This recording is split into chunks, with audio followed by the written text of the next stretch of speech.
नमस्कार, अमर उजाला.com देख रहे हैं आप। आपके साथ मैं हूं सुमित चौधरी। क्या महाराष्ट्र सरकार में बीजेपी और शिवसेना शिंदे गुट के बीच में सब कुछ ठीक नहीं चल रहा है? क्या शिवसेना शिंदे गुट और बीजेपी के बीच में फूट पड़ गई है? यह सवाल इसलिए क्योंकि जिस साप्ताहिक बैठक में कैबिनेट की तमाम मंत्रियों को शामिल होना था, उसमें शिंदे गुट का कोई भी मंत्री जो है वो नहीं पहुंचा।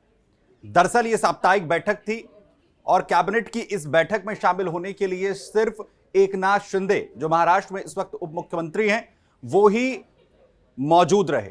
और इसी को लेकर जो कयास हैं वो लगाए जा रहे हैं। हालांकि ये पहली बार नहीं है कि दोनों गुटों के बीच में इस तरीके से तनातनी की खबर सामने आई हो, फूट की जो खबर है वो सामने आई हो। इससे पहले भी दोनों गुटों के बीच में जो सब कुछ ठीक नहीं चल रहा है, इसे लेकर सवाल उठते रहे हैं। महाराष्ट्र सरकार का जब बनाने के लेकर लगातार कवायद चल रही थी मुख्यमंत्री पद को लेकर, एकनाथ शिंदे की नाराजगी की खबरों ने उस वक्त खूब सुर्खियां जो है वो बटोरी थी और एक बार फिर से यह हालात बनते हुए दिख रहे हैं। हुआ क्या है, सबसे पहले आप ये देखिए।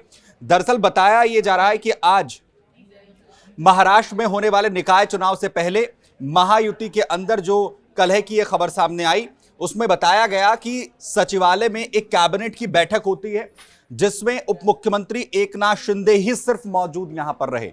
और जहां बीजेपी ने गठबंधन में किसी भी तरीके के मतभेद की खबरों को लेकर खंडन यहां पर किया है, लेकिन सवाल उठ रहे हैं कि आखिर क्यों सिर्फ इसमें शिवसेना शिंदे गुट के जो प्रमुख हैं एकनाथ शिंदे, वही इसमें मौजूद रहे। बाकी आखिर जो उनके कैबिनेट मंत्री हैं, उन्होंने इसमें अपनी मौजूदगी आखिर क्यों नहीं दर्ज करवाई?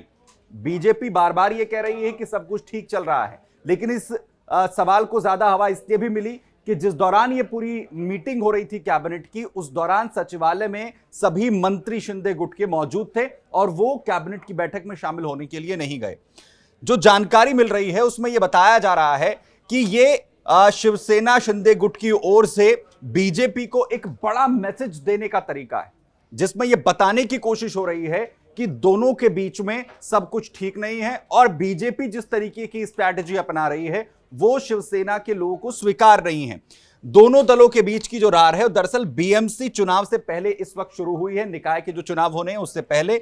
और इसके पीछे वजह बताई जा रही है डोंबिवली में दरअसल कई जो शिव सैनिक हैं वो हाल ही में बीजेपी में शामिल हो गए और इसे लेकर शिवसेना शिंदे गुट की तरफ से अपनी आपत्ति दर्ज करवाई गई।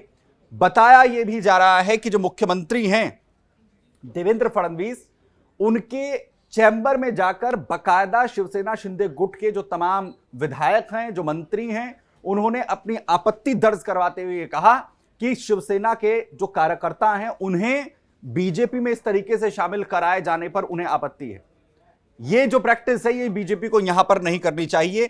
कल्याण डोंबिवली में शिवसेना से बीजेपी में शामिल हुए जो कार्यकर्ता हैं, जो नेता हैं, उन्हें लेकर ये मेन वजह जो है वो यहां पर सामने आ रही है। लेकिन साथ ही साथ देवेंद्र फडणवीस ने, क्योंकि जो सूत्र जानकारी दे रहे हैं उनका यह भी कहना है कि देवेंद्र फडणवीस ने लेकिन एक करारा जवाब जो है वो उन सभी विधायकों को, सभी मंत्रियों को जो है दिया गया है, जिसमें उन्होंने कहा कि इसकी शुरुआत शिवसेना शिंदे गुट की ओर से की गई, जिसमें उन्होंने कहा कि बीजेपी सदस्यों को सबसे पहले शिवसेना ने ही अपने पाले में शामिल किया था।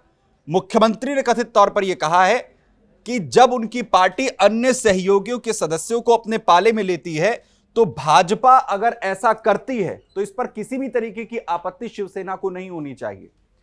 बताया यह जा रहा है कि खुद देवेंद्र फडणवीस ने यह कहा कि जिस तरीके से शिवसेना ने बीजेपी के कार्यकर्ताओं, नेताओं को शामिल किया था, उस दौरान उसी तरीके की प्रैक्टिस जो है वो डोंबिवली कल्याण के अंदर हुई है और इस पर किसी भी तरीके की आपत्ति यहां पर नहीं होनी चाहिए। आपको बताएं कि गठबंधन में इस वक्त महायुति की सरकार महाराष्ट्र में जिस तरीके से चल रही है उसमें दोनों ही गुटों के बीच में सब कुछ बेहतर नहीं है, यह बार बार कहा गया है।